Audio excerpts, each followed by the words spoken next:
Chapter 3, Rights and Interests in Land.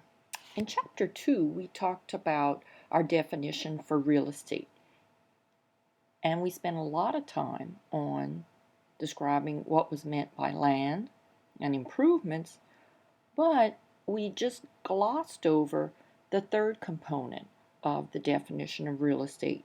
That had to do with the rights in that real estate, and that's what has value.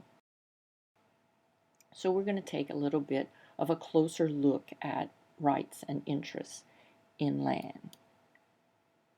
The exclusive right to use of land emanates from two systems. First is the feudal system. This is where the government, or let's say the head of a monarchy, like a king, owns all the land, and it is the government or the monarchy that provides all the services to the citizens. So the government or the king owns all the land, and he or she allows certain parties to use, but not own, tracts of that land. For instance, perhaps lords could use very large tracts of land, and subjects in that kingdom can use small tracts of land, but they can never own the land. They can only possibly use it, and the government and the monarchy provides all the services. However, the allodial system is what we enjoy here in the United States, where individuals are given the right to own and to use land. While we can own land, the government still retains certain rights. So there are governmental limitations over the ownership of private property. And there are 4 governmental rights. The first is police power. This is the right of government to regulate private property for the protection of the general public's health, safety, morals, and welfare. In other words, this is any law that protects the public. So this includes such things as zoning ordinances, health and building codes. Another governmental right over the ownership, or governmental limitation over the right to own private property, is something called escheat.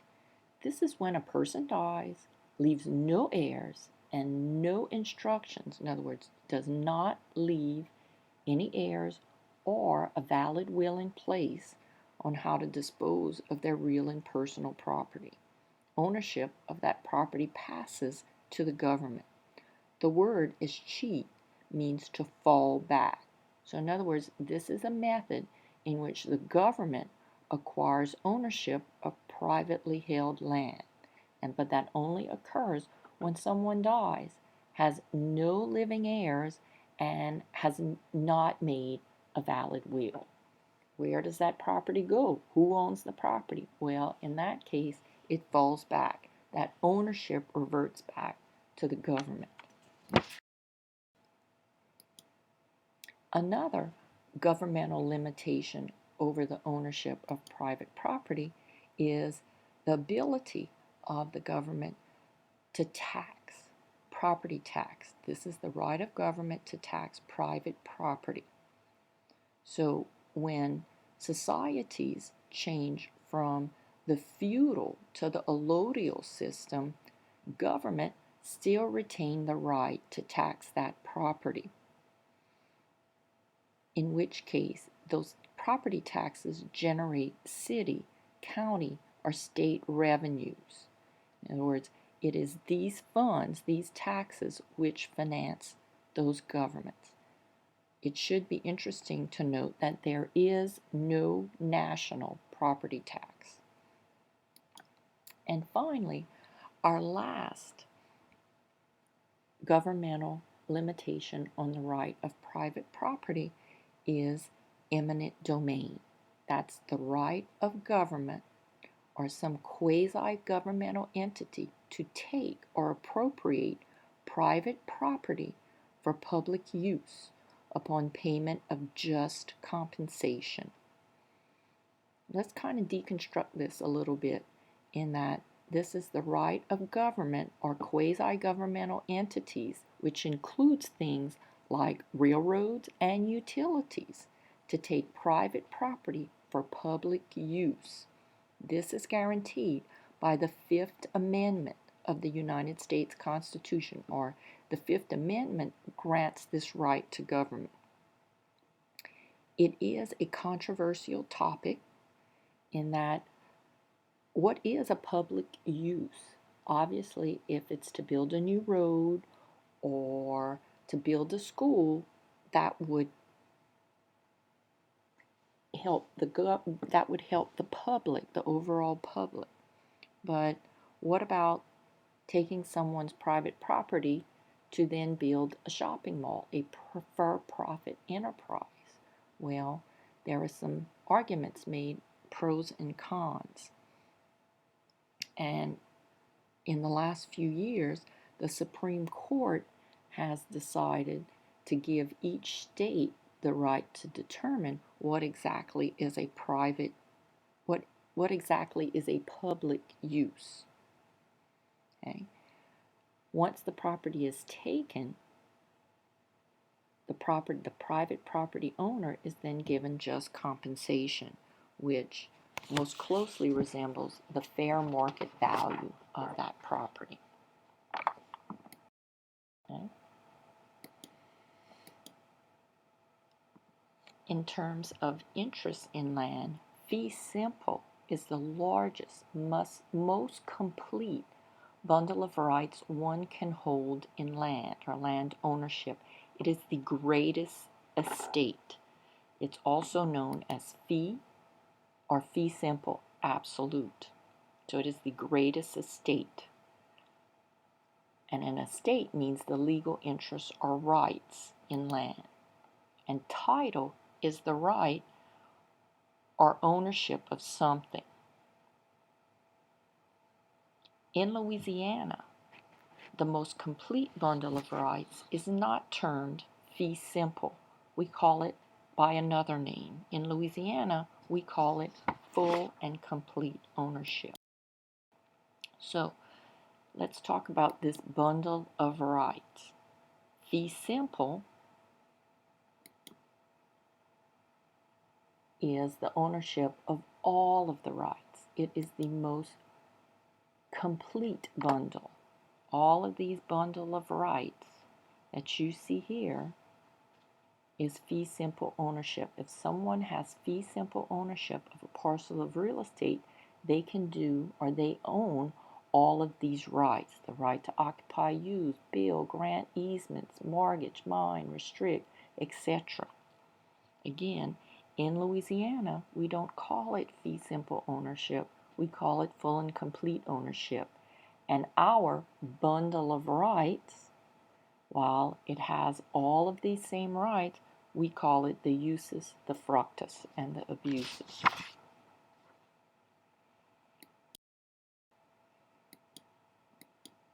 Property rights are what give value to real estate.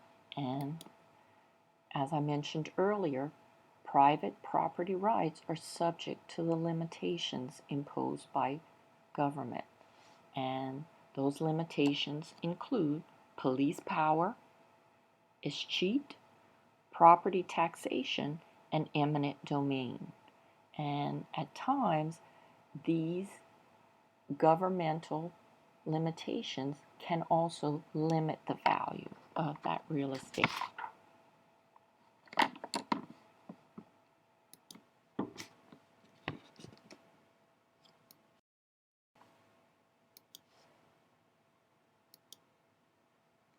So this is just a restatement of the right or benefit and the stick in the bundle, it represents. Please note that anytime there is a change in ownership, that might be known as a conveyance or perhaps as an alienation.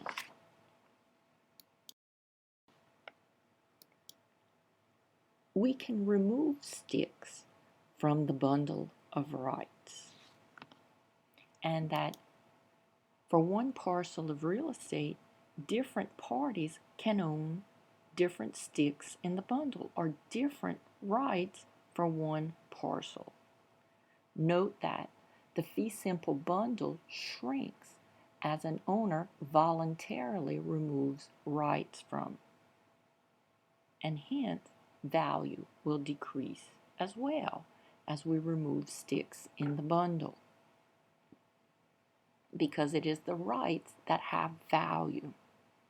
When a stick is removed, that creates an impediment to clear title, and that impediment is known encumbrance. So an encumbrance is any impediment to clear title. In other words, it affects the title of that real estate. That includes such things as easements, encroachments, deed restrictions, and liens. Let's start with easement. An easement. In Louisiana, we call these servitudes. That is the right or privilege of one party has to use land belonging to another for a special purpose that is not consistent with the owner's use of the land. Easements are known to run with the land. That means that easements pass with the title to the land. If an easement is created, once that property is conveyed or alienated, the easement passes to the new owner. Can be the party intruded upon can require removal. The best way to determine if an encroachment exists is by commissioning a survey.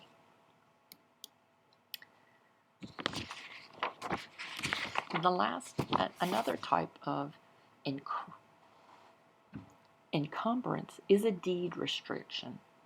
A deed restriction are provisions placed in deeds to control how future landowners may or may not use a property. If someone lives in a subdivision, chances are there are certain deed restrictions. Everyone in the subdivision may be restricted to the same type of mailbox, or they may be restricted to only having one certain type of fence.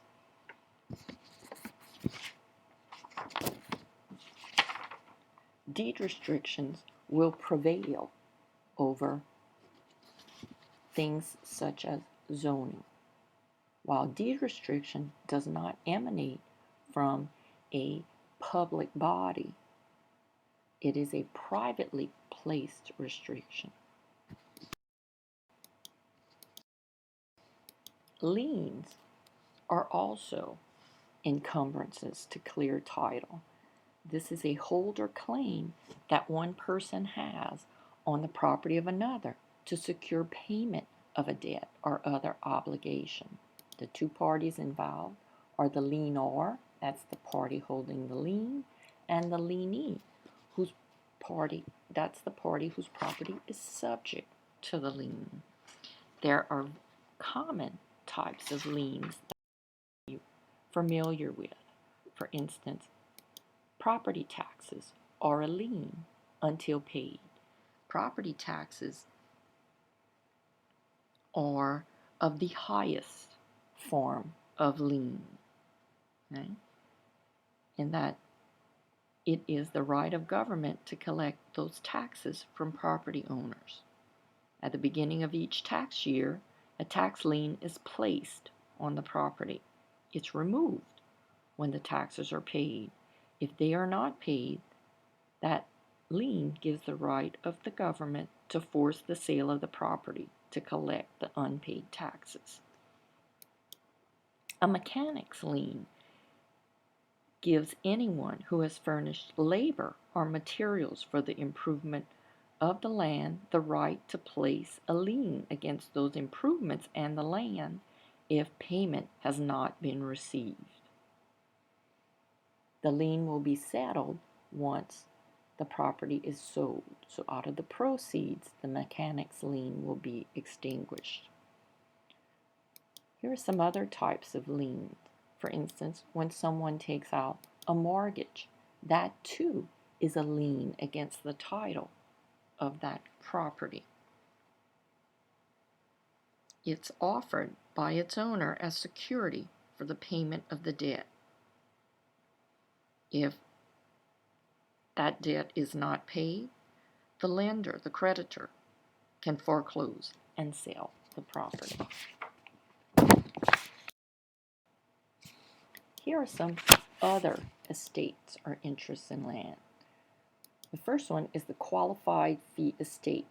This is a fee simple interest that is subject to certain consequences. The life estate.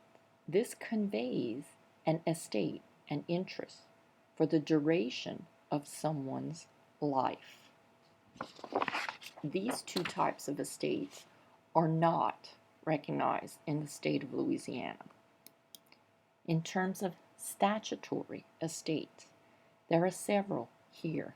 They include the dower, which is the interest of a wife in property of her husband; courtesy, which is the interest of a husband in the property of his wife. Both the dower and courtesy are not recognized in Louisiana. In Louisiana, what we do recognize is community property. This is property acquired during marriage, and that belongs equally to the husband and wife. We'll discuss this in Chapter 4. Another statutory estate is the homestead protection or right. This protects the family home from general debts. It provides a home for a widow or widower for life. And we do recognize the homestead in Louisiana as we do recognize community property in terms of statutory estates. Freehold estates are estates that continue for an indeterminate period, and leasehold estates endure for a determinate period.